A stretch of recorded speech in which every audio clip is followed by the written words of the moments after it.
ইমাম আহমদ বিন হাম্বল এ ব্যাপারে খুব কঠোর ভূমিকা রেখেছেন। ইমাম আহমদ বিন হাম্বল বলছে যে ব্যক্তি সালাত আদায় করে না ওকে রাষ্ট্রপক্ষ বলবে এই সালাত আদায় করো, এরপর যদি ইনকার করে তাহলে বেনামাজিকে ছুরি দ্বারা কতল করে দিবে, ইসলামী সরকার বেনামাজকে হত্যা করবে। যারা সালাত আদায় করে না তারা নিজের বাপের ওয়ারিশ সূত্রে সম্পদের ভাগ পাবে না। যারা সালাত আদায় করে না তারা যদি গরু খাসি মোরগ জব করে তার গোশত খাওয়া যাবে না। আর পৃথিবীতে যত বড় বড় বিদ্বান বলেছেন, ইমাম মালিক, ইমাম শাফি, তারা বলছেন যে ব্যক্তি সালাত আদায় করে না ও হলো ফাসেক, ওকে আগে সালাতের দাওয়াত দিতে হবে, এরপরও যদি সে ইনকার করে তাহলে ইমাম মালিক আর ইমাম শাফি বলছেন ইসলামী সরকার তাদেরকে ফাঁসি দিয়ে মেরে ফেলে দিবে, বেনামাজি হত্যার যোগ্য। ইমামগণ বলেছেন, ইমাম আবু হানিফা রাহিমাহুল্লাহ বলছেন বেনামাজিকে আজীবন জেলখানায় বন্দী করতে হবে, একটু শিথিলতা দেখিয়েছেন। যারা সালাত আদায় করে না তাদেরকে জেলখানায় বন্দী করতে হবে। বন্দী করবে কে? ইসলামী সরকার। বন্দী করবে কে? ইসলামী সরকার।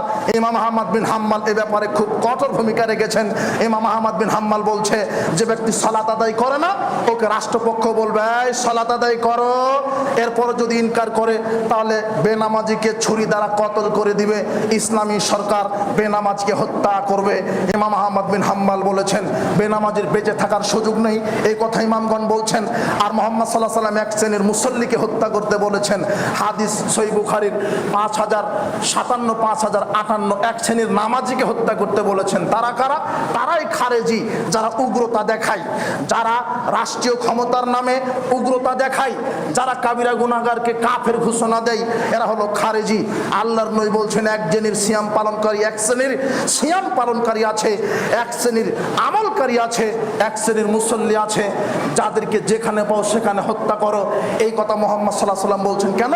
তাদের আকীদাতে উগ্রতা আছে, তাই আল্লাহর নবী তাদেরকে হত্যা করতে বলেছেন। জাতি যেন বিভ্রান্ত না হয়, তাই আমি হাদিস নাম্বার বলে গেলাম। বুখারী 5057, 5058। উপস্থিত বৈঠকের উপস্থিত জুমার খুতবার মুসল্লিবৃন্দ, বলছিলাম যারা সালাত আদায় করে না তারা মুসলমান নয়, যারা সালাত আদায় করে না তারা কাফের, তারা মুশরিক, তারা মারা গেলে আবারও রিপিট, তারা জানাজা হবে না, কাফন হবে না, দাপন হবে না, তাদের মুসলমান গুরুস্থানে কবর দেওয়া যাবে না, তারা কিছু জবহ করলে জবহকৃত গোশত খাওয়া যাবে না। আল্লাহ বলছেন তারা মুশরিক, মুহাম্মদ সাল্লাল্লাহু আলাইহি ওয়াসাল্লাম বলেছেন তারা কাফের।